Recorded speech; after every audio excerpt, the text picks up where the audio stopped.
అందరికీ నమస్కారం. నేను మీ Raghavender. Welcome to my channel. ఇక ముఖ్య విషయం ఏంటంటే మనం ఈరోజు సోషల్ మీడియా గురించి, ముఖ్యంగా యూట్యూబ్ ఛానల్ గురించి మనం ఈరోజు తెలుసుకుందాం. ఈ యూట్యూబ్ ఛానల్స్ మరి ఒకప్పుడు 2005-6 టైంలో మనం తీసుకున్నట్లయితే ఒక 20 years బ్యాక్ యూట్యూబ్ ఛానల్స్ చాలా కొద్ది సంఖ్యలో ఉండేవి. వారికి రెవెన్యూ కూడా బాగుండేది, వారికి వ్యూవర్షిప్ కూడా బాగుండేది, సబ్స్క్రైబర్స్ కూడా అద్భుతంగా ఉండేవాళ్ళు.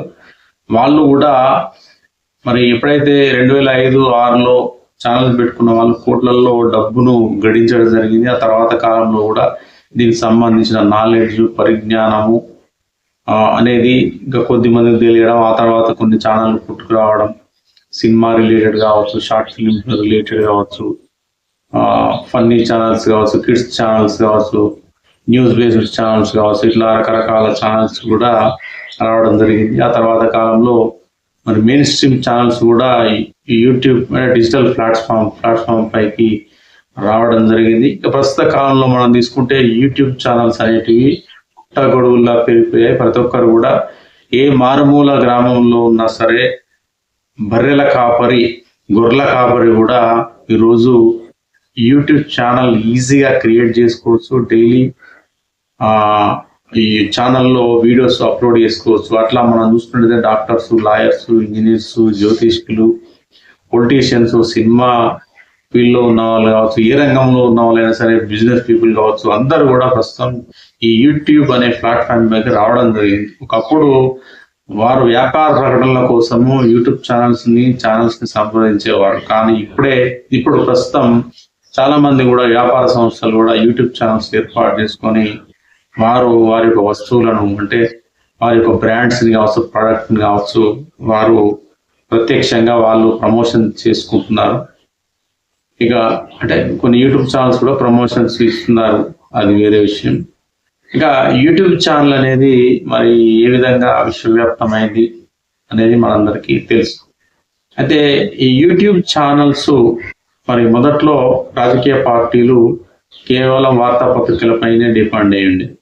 తర్వాత ఈ ఛానల్స్ ఎప్పుడైతే వచ్చాయో main stream channels, TV9, NTV, TV5, V6, సాక్షి, రకరకాల ఛానల్స్ పైన ఆధారపడేవాళ్ళు రాజకీయ పార్టీ. ఆ తర్వాత కాలంలో మరి ఇప్పుడు చూసినట్లయితే రాజకీయ పార్టీలు కూడా యూట్యూబ్ ఛానల్స్ పెట్టేసుకున్నాయి. వైసీపీ కావచ్చు, టీడీపీ కావచ్చు, బీఆర్ఎస్ కావచ్చు, బీజేపీ కావచ్చు, నరేంద్ర మోడీ కావచ్చు, చంద్రబాబు నాయుడు కావచ్చు, లోకేష్ కావచ్చు, కేటీఆర్ కావచ్చు, రఘునందన్ రావు, ఇట్లా చాలా మంది మరి రాజకీయ నాయకులు సైతం కూడా యూట్యూబ్ ఛానల్స్ లో వారి యొక్క అభిప్రాయాలను వ్యక్తం చేస్తూ వస్తున్నారు. చాలా మంది అనలిస్టులు కూడా యూట్యూబ్ ఛానల్స్ పెట్టుకొని అభిప్రాయాలను వ్యక్తం చేస్తారు రాజకీయ అంశాలపైన. ఇట్లా యూట్యూబ్ ఛానల్ అనేది విశ్వవ్యాప్తం అయిపోయింది. ఇది ఒక విధంగా మంచి అని చెప్పాలి. అంటే రాజకీయ నాయకులు వారి యొక్క అభిప్రాయాలు చెప్తా ఉంటారు, విశ్లేషకులు వారి యొక్క అభిప్రాయాలు. ఎగ్జాంపుల్ తెలగపల్లి రవి, ప్రొఫెసర్ నాగేశ్వర్, ఇట్లా కొంతమంది అనే కందుల రమేష్, సంథింగ్ చాలా మంది ఉన్నారు. మనకు చెప్పాలంటే చాలా మంది మరి పొలిటికల్ వార్తలు చెప్తా ఉంటారు.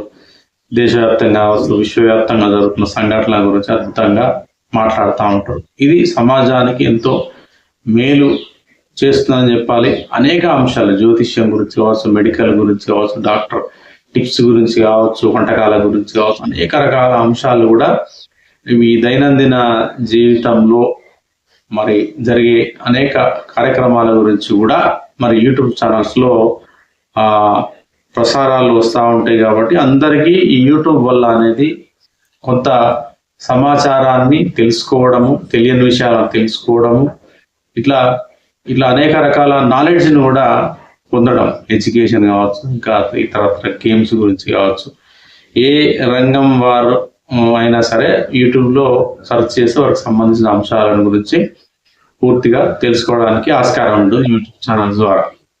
ఇంకా సోషల్ మీడియా వల్ల, ముఖ్యంగా యూట్యూబ్ ఛానల్ వల్ల కొంత సమాజానికి చెడే జరుగుతుందని చెప్పేసి నా అభిప్రాయం.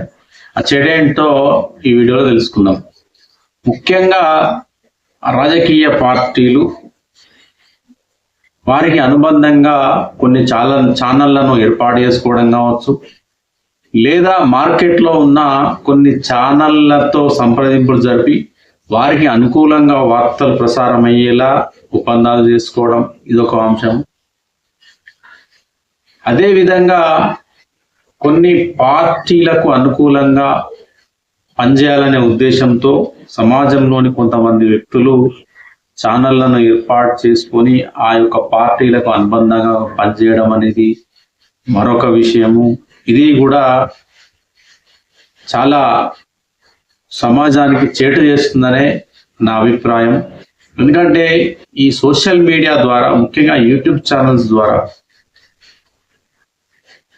మంచిని చెడుగా చూపించవచ్చు, అదేవిధంగా చెడును మంచిగా చూపించవచ్చు, ఎవరి మీదైనా ఈజీగా బురద జల్లొచ్చు అనే అంశం అయితే ఖచ్చితంగా ఇది మనం ఆలోచించాల్సిన విషయము. ఇక ముఖ్యంగా రాజకీయ పార్టీలు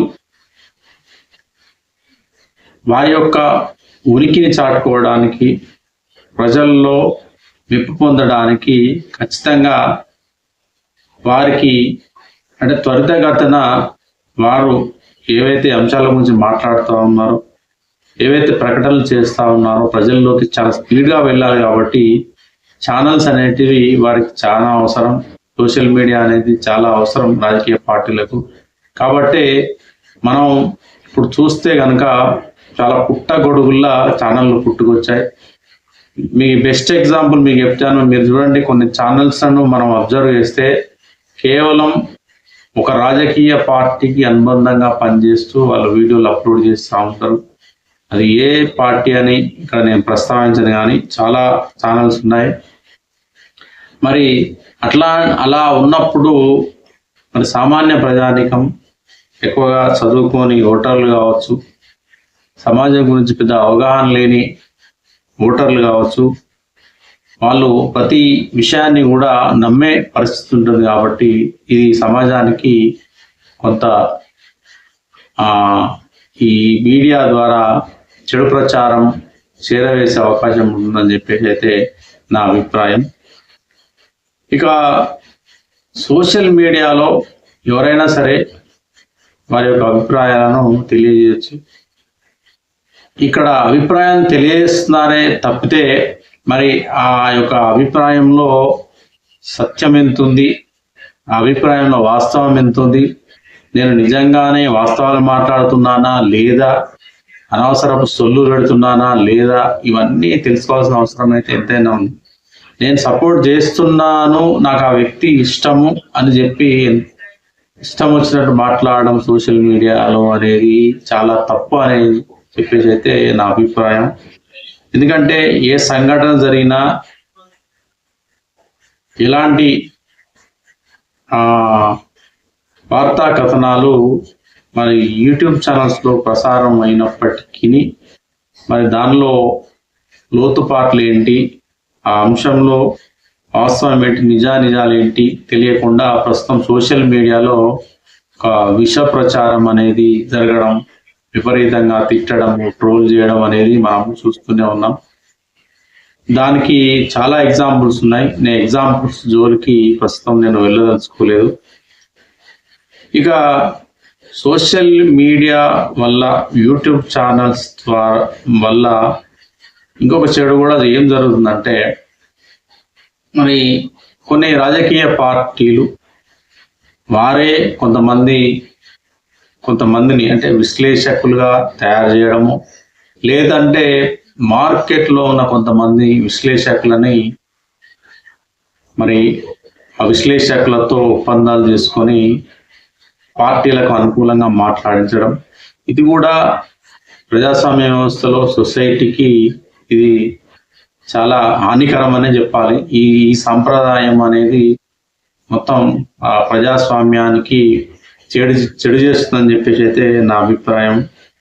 విశ్లేషణలు అనేటివి చాలా హేతుబద్ధంగా ఉండాలి, నిజాయితీగా ఉండాలి, నిష్పక్షపాతంగా ఉండాలి, ప్రజల పక్షాన ఉండాలనేది నా ఉద్దేశం.